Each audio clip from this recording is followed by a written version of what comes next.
Welcome to some more challenge tips and tricks, this time for all of the Scorestreaks, yes, including the Sentry Gun. One thing I'll say up front that applies to all the Scorestreak challenges, you need to unlock the Scorestreak for the challenges to track your kills. That's why I spent my first unlock token on the gunship, unlocked at 54, because I'm too god-awful to reliably earn them, and that way whenever I got it in a care package, it would count for the challenge. So if you're a frequent care package user, I suggest throwing some unlock tokens at the high-level streaks. Now let's get into what everyone has been asking about non-stop. Clearly people are not liking the 2 Sentry Gun challenges, Heavy Cover for 5 sentry kills in 1 sentry life, and Sentry Duty for 3 sentry kills on attackers in 1 sentry life. Except for when they made the sentry a little cheaper, these challenges have only gotten harder over time. First with the cold-blooded buff, and then with the addition of Zero. I'm sorry to anyone hunting this after Zero, that made it much worse, but we'll do what we can to work around it. I'll start with general Sentry Gun information and advice which will apply to both challenges, then move into the specifics for Sentry Duty. First, what should you know about the Sentry Gun itself? Why is it so terrible? Well, if someone is standing still, the time to kill is actually reasonable. The biggest weaknesses are that you can't move it after placing it, it doesn't have that much health, it has a time limit of 1 minute and 5 seconds, and the big one, target acquisition, is incredibly slow. And on top of that, it seems very stupid. It also turns 360 degrees, it doesn't just have an aim cone in the direction that you place it, which at first sounds like a good thing, but it really isn't because it takes a year to turn around. You still want to place it somewhere that it has a narrow field of view, not just in the middle of an open area, expecting it to take on people from all directions. Never place it somewhere that makes it easy for someone to get close to it. As soon as anybody can stand next to it, it becomes useless. It's very easy to just walk in a circle around it as it desperately tries to track you. So to start off with some general placement tips, applicable to both challenges, but more so Heavy Cover, you want to focus on a location that overlooks a high traffic area of the map, because it only has a max of a bit over a minute to get 5 kills, so you don't want to pick the safest possible corner of the map and have it time out. But you also want to ideally leave no way for someone to sneak up behind it. That brings us to protecting the sentry. One clear tool for that are the trophy systems. One of the natural predators of the sentry being the launcher, the trophy can shut that down. Same for War Machine and Cluster Spam, and also, very importantly, Zero's Disruptor grenades. However, only if it has a line of sight on the grenade being thrown. If the EMP is on the other side of a wall, then it'll kill the trophies and permanently disable your sentry, so it can be tough to know where to put the trophies. Just try to give them a line of sight on as much as you can around the area, and ideally towards the side that you know enemies are spawning and coming from. I don't know why the disruptors don't just fully destroy the sentry. It feels like they meant to add a feature where you could walk up and manually repair it to bring it back online. That would be really cool. Same for the barricade, but apparently not. Speaking of the barricade though, that's a great way to protect your sentry's backside, especially since you don't want it to be turning around. Like in this window overlooking B, I want the sentry to be looking out the window. If an enemy were to walk in behind here, it would slowly try to turn around and probably just get killed. A barricade can help with that, and you can protect that side with a trophy as well. And if you're outdoors, you could even try to bait your sentry with a care package thrown in front, especially in free-for-all where there aren't any teammates to steal it from you. The downside to all of this is now with Zero in the game, this is all just ice pick bait. By the time you have a sentry ready to go, they may be waiting with that ice pick. If you check the scoreboard and see that there is an enemy Zero drafted, you may just have to wait until right after they use it to set up all your gear, or you could even try to bait it out if you have other streaks to use first. If they're smart and hack from a safe place, it's unlikely you'll be able to make it to them in time to stop it.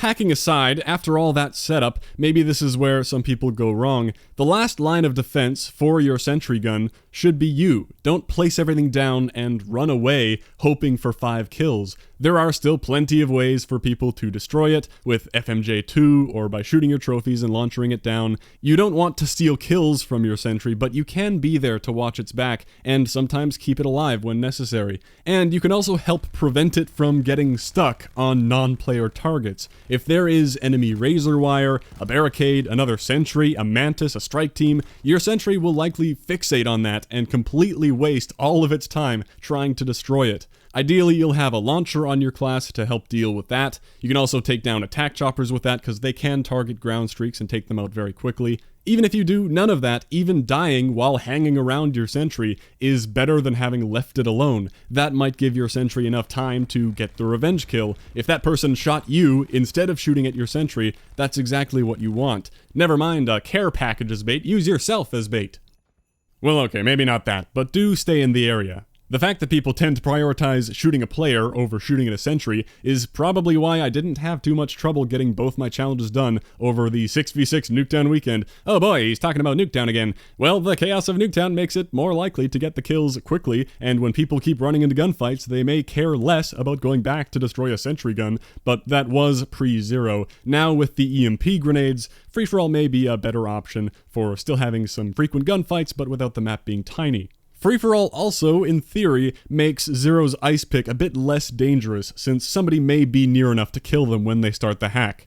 So that was a whole mixed bag of ideas and sentry information. Hopefully something was interesting. Now we need to cover game type, as in core versus hardcore. You might think because it seems to be able to kill fairly quickly sometimes, but just takes forever to aim, hardcore wouldn't help that much, but it really does. Because in real games, people don't stand still for the sentry to shoot them. They run, and they run around corners and heal, and the instant time to kill of hardcore is going to make the sentry much stronger. Let's do a little bit of a test. Won't be the most scientific thing ever, but here are a couple example games of a free-for-all with 13 recruit bots. So much more than a normal game, keep that in mind. I just plopped it down in the middle of the map area, not the best spot because people can hop up the side there, and what is it even doing? You can see that targeting is so delayed. A guy appeared in that window, and it turned around and just started shooting the top of that wall in the window. Then it sees this guy running, but he goes behind the truck, so it completely loses its mind and goes all the way to the right to shoot at the bottom of that wooden wall. Then it finally gets a few more kills thanks to these being recruit bots and standing there, so that sentry got 5 kills total. I placed a second one down. It starts off strong, targeting that guy in the window, but because he went behind cover, it just starts shooting at nothing.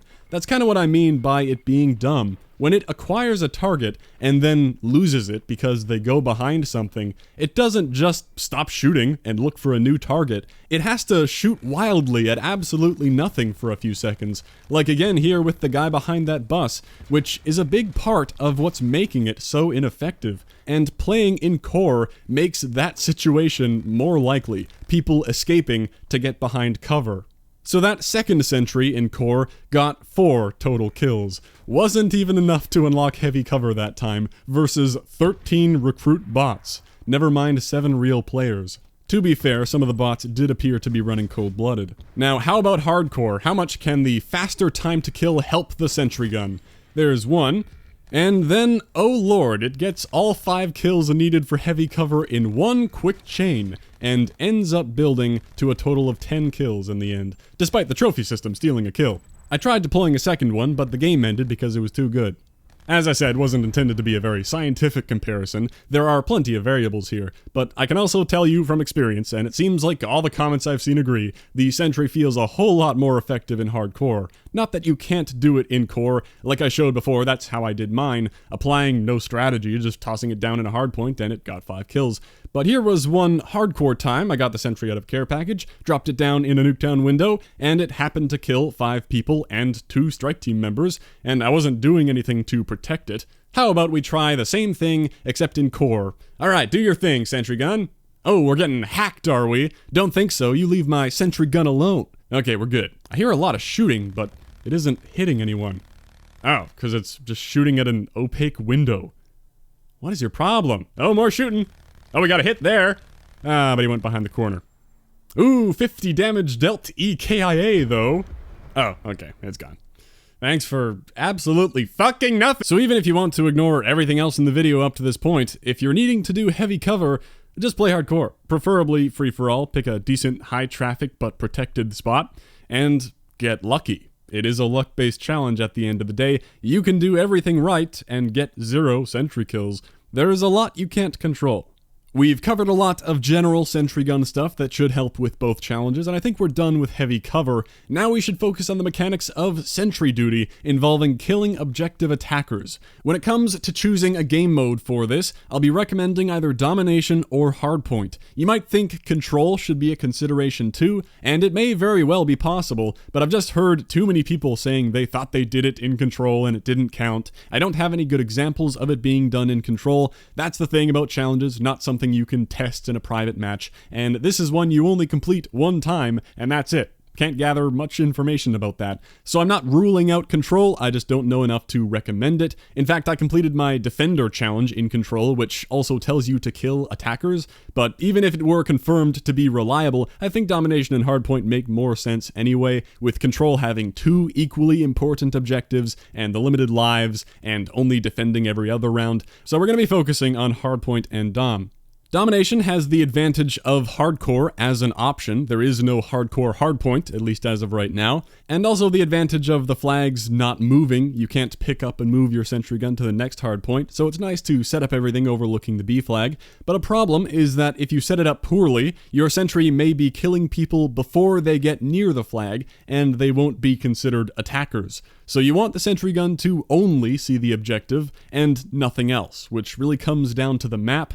If only there were a map with a perfect setup for that on the B flag, and also preferably have it be small and chaotic, perhaps one that starts with N and ends with Ooktown. Hey, shut up, it's a great map. You can set up a sentry in here, and it's exactly what you want, a narrow hallway looking at B. You can plant the barricade behind it so it doesn't try to turn around or get shot from behind, and 2 trophies on either side to block EMP nades. The only place it's really exposed is the front, where it should hopefully shoot people. This was my idea when I was hunting for it. I was usually too lazy to build that whole protective setup, but on my 3rd time placing a Sentry Gun there, I got the challenge done. I hadn't even captured B yet, so it first got 2 kills on people out the side window that didn't count. Got me the 50 kill sentry challenge though, how convenient is that? I abused my special weapon to take B, because this was a very aggressive enemy team, which is exactly what you need. We took B, they rushed in to take it back, and that Sentry Gun proceeded to kill 3 people who were coming to retake the flag. And then another guy, for good measure. It's too bad I already had heavy cover done, otherwise that one Sentry Gun would have earned all 3 Sentry Gun challenges, and that would have been a very magical moment. That is the best strategy I could come up with for completing the challenge in Domination. Now over in Hardpoint, I mentioned how the points move around as a downside, but each point will last a minute, and the sentry only lasts a little over a minute, so you just need to know the hardpoint rotations to run to the next one and set up your sentry right before it switches over, as long as you aren't playing that temporary chaos hardpoint mode where the rotations are random. I will link below an album of every map's hardpoint rotation made by FlexNSB, so you can pull that up as a reference. I won't go through them all in the video, that'd be a waste of time. The sentry placement is less picky in Hardpoint. Just try to put it down in a good place in the zone. Throwing down a trophy is a good idea too, not only for the Sentry Gun, but to protect yourself from clusters and anything else of that sort, since you are going to be trying to hold the hardpoint. Your team needs to either own the point or have it be contested for the challenge kills to be counting. Otherwise, the kills on enemies will not be considered kills on attackers. So if you put your sentry down in the point, and you die, and 4 enemies rush in and now own the point, even if your sentry wipes out all 4 of those people on the hardpoint, that doesn't mean anything for Sentry Duty. So that might be the main difficulty of Hardpoint, depending on the point and how easy it is to hide and hold it while letting the sentry get the kills. The middle point of Icebreaker would be a decent one in theory, since it's easy to keep contested swimming around in the water underneath, and it's a narrow hallway for the sentry to excel. That's the best Hardpoint recommendation I can think to try. But if you and your team die and they get control of the point, you're pretty much out of luck getting back there in time to still get the challenge. The sentry also typically doesn't do that well in close quarters, as we covered. What you've been watching in the background is a great clip sent in by Mr. Will McKnight, who completed his challenge in Hardpoint. Thank you for the extra example to show, and it's very interesting. Blink and you'll miss what happened, because his Sentry Gun only ever gets 1 actual kill, and yet he unlocks the challenge. The text looks like that because of theater mode, if you didn't know. Now, if we go back through, you can see that worked because he got 2 EKIA from the hardpoint he kept locked down, where his sentry injured an attacker who was finished off by a teammate. That's something that can really help out with completing this challenge in core, but still requires tons of luck for your team to be there, getting kills only after your sentry has tagged them, as opposed to stealing kills from it. So it's cool that he did the challenge that way, but it isn't a strategy that you can try to apply unless you have the most coordinated team of all time. But there's hardpoint for you. I lean towards domination personally, but I'll leave the decision up to you. You can try a bit of both. No matter the mode you pick, there are going to be the 2 major aspects of luck that you need to get this challenge. You need a very aggressive enemy team that is going to push in to recapture B or to take the hardpoint, and you need them to not be well equipped enough to take out your sentry gun right away. You could also consider holding off a while longer if you aren't close to 100% yet, and hope for some sort of sentry buff. I don't know what their stats say about how effective the Sentry Gun is. A really cool addition would be if you could manually control it, like a Mantis or the Black Ops 2 Sentry Gun. That would make these challenges much easier if you could be the one aiming at people, but I don't see them adding that. At the very least, maybe a buff to the rotation speed would be nice, unless that would make it too good in hardcore, in which case, maybe just up the damage. Something would be nice, when for just a couple hundred more points you can get drone squads, sniper helicopters, mantises, way stronger than the Sentry. I suppose we can hope that as Zero settles into the game, we could end up seeing a Sentry buff. So I've gone over the strengths and weaknesses of the Sentry Gun, theorizing some ways to work with that, placement location, protecting it with equipment and yourself, baiting people towards it, the hardcore advantages, pros and cons of game modes, my personal experience earning the challenge, but ultimately they both have a big core element of luck. It has to be said to temper expectations. There's only so much I can say. If you're expecting to now go get the challenge done on your second game with this magical advice, well, you might. Luck can work like that. But more likely, you may have to run the Sentry Gun for a while, or the care package at the very least. But hopefully I've given you some tools you weren't already trying to increase your odds. I'm going to finally move on from the 2 Sentry Gun challenges. If you have unanswered questions, I can try to help, but I may not know the answer. I'm just a guy hunting for challenges, and as I said, they are not easy to test in isolation. Now let's cover the few other Scorestreak challenges people were asking about. One being Threat Neutralized. Kill 2 or more enemies capturing an objective with the Lightning Strike, Hailstorm, or Thresher. Well, the Thresher could do it, but you can't control it, and most of the time it's hot tits, so let's rule that one out. I'm sure the reason people had trouble with this challenge is because it was bugged, not because it's that hard. It isn't any more complicated than getting one wipeout, basically, except with a powerful streak that makes it even easier. But if you were trying to do it before around December 11th and the 1.09 update, you wouldn't have had much luck in control or in domination with the Lightning Strike. So give it another try now, and I think you'll find it alright. Between the Lightning Strike and the Hailstorm, you could run them both. They both deploy quickly, although the Lightning Strike does give that advanced warning of Lightning Strike targeting active, which might make people clear out of a control objective. So I'd say the Hailstorm is the quickest from activation to ground, and then all the advice for hunting for it is basically what I talked about in the wipeout video. I would recommend control on defense because the capture is so slow. You can wait and watch the capture speed for there to be multiple people on the point. Assuming you're playing a good aggressive team and your team isn't that great, might not happen right away but shouldn't take long. Then unleash that Hailstorm, boost right away, and rain death down on that control point. Nice that you only need to do it one time and not 50. Domination could work too, but the flag capture speed when multiple people are on it is much faster, so you have to be quick. And hardpoint might be possible too. The challenge says kill people capturing an objective. I would say if it's an enemy-owned hardpoint, they aren't capturing it, they're holding it. But this challenge isn't the same thing as a wipeout, in case I confused anyone by saying that. You don't even need to clear the objective, you just need to kill 2 people capturing with the 1 streak. Anyway, I won't rule out hardpoint, but I'm not going to recommend it, and you only need to do the challenge one time, so really no big deal now that it isn't broken anymore.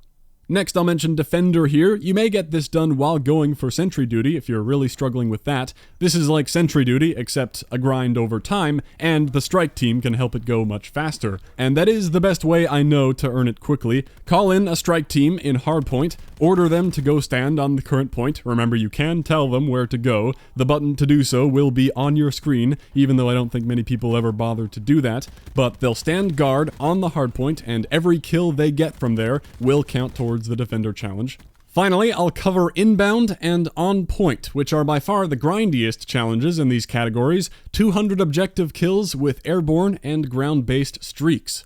For some reason, I thought you used to be able to just sit on a domination flag that you own and have your streaks walk around like a mantis or something, and every kill they got would count as an objective kill, but I tried that again recently and couldn't get it to work. It doesn't really matter though. If you run the RCXD, Dart, and Care package, maybe even with the ComSec device, you will be earning those all the time, and I found Hardpoint to be the best, although tons of modes will work. Maybe Safeguard 2 has one central objective people crowd around, but only in half the rounds. So I like Hardpoint. You can just toss your darts and RC cars straight into occupied hardpoints. If you're okay with dying a lot, the trick I used to fly through the challenge is to get right up on the enemy hardpoint or even inside it before using the streak. You're much more likely to get the kill than if you drive your RCXD across the entire map. You might run into someone or get shot on the way, or the hardpoint might change hands by the time you get there. Also, a cool thing with the dart you may not have noticed, as soon as it blows up, you regain control of your character, even before you go back into first-person view.